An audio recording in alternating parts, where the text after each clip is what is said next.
Hello ವೀಕ್ಷಕರೇ, ಇವತ್ತು ನಾನು ಬೇಳೆ ಒಬ್ಬಟ್ಟು ಮಾಡುವ ವಿಧಾನವನ್ನು ತೋರಿಸುತ್ತಿದ್ದೇನೆ. ಮೊದಲಿಗೆ ತುರಿದ ಕಾಯಿ, ತುರಿದ ಬೆಲ್ಲ, ಏಲಕ್ಕಿ ಮತ್ತು ಎಣ್ಣೆಯನ್ನು ತೆಗೆದುಕೊಳ್ಳೋಣ.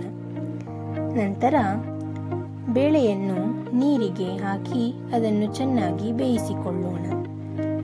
ಬೇಳೆ ಬೇಯುತ್ತಿರುವ ಸಮಯದಲ್ಲಿ ಮೈದಾ ಹಿಟ್ಟನ್ನು ಕಲಸಿಕೊಂಡು ಇಟ್ಟುಕೊಳ್ಳೋಣ. ನಂತರ ಬೆಂದ ಬೇಳೆಯನ್ನು ಸೋರಿಸಿಕೊಳ್ಳೋಣ.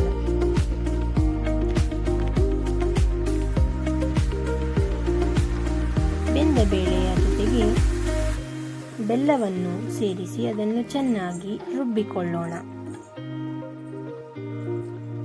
ಈಗ ರುಬ್ಬಿದ ಹೂರಣಕ್ಕೆ ತುರಿದ ಕಾಯಿ ಮತ್ತು ಏಲಕ್ಕಿಯನ್ನು ಸೇರಿಸಿ ಚೆನ್ನಾಗಿ ಮಿಕ್ಸ್ ಮಾಡಿಕೊಳ್ಳೋಣ. ಈಗ ಮೊದಲೇ ಕಲಿಸಿಕೊಂಡಿದ್ದ ಮೈದಾ ಹಿಟ್ಟಿನ ಜೊತೆಗೆ ಹೂರಣವನ್ನು ಸೇರಿಸಿ ಉಂಡೆ ಮಾಡಿಕೊಳ್ಳೋಣ.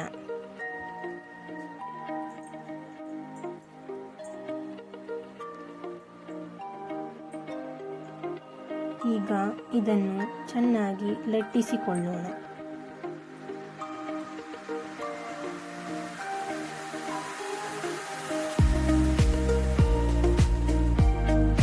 ಲಟ್ಟಿಸಿಕೊಳ್ಳುವ ಸಮಯದಲ್ಲಿ ಎಣ್ಣೆಯನ್ನು ಸೇರಿಸಿ ಅದನ್ನು ಲಟ್ಟಿಸೋಣ.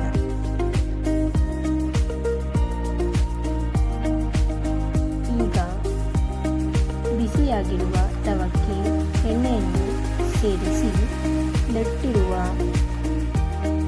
ಒಬ್ಬಟ್ಟನ್ನು ಹಾಕೋಣ.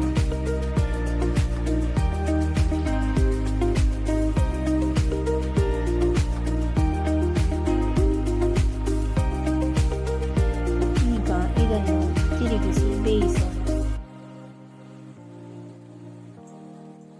ಎರಡೂ ಕಡೆ ಬೆಂದ ನಂತರ ಅದನ್ನು ಸರ್ವಿಂಗ್ ಪ್ಲೇಟ್ಗೆ ಹಾಕಿಕೊಳ್ಳೋಣ.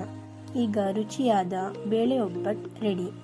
ಈ ವಿಡಿಯೋ ನಿಮಗೆ ಇಷ್ಟ ಆಗಿದ್ರೆ ಲೈಕ್ ಮಾಡಿ, ಶೇರ್ ಮಾಡಿ, ಸಬ್ಸ್ಕ್ರೈಬ್ ಮಾಡಿ ಮತ್ತು ಬೆಲ್ ಬಟನ್ ಅನ್ನು ಕ್ಲಿಕ್ ಮಾಡಿ.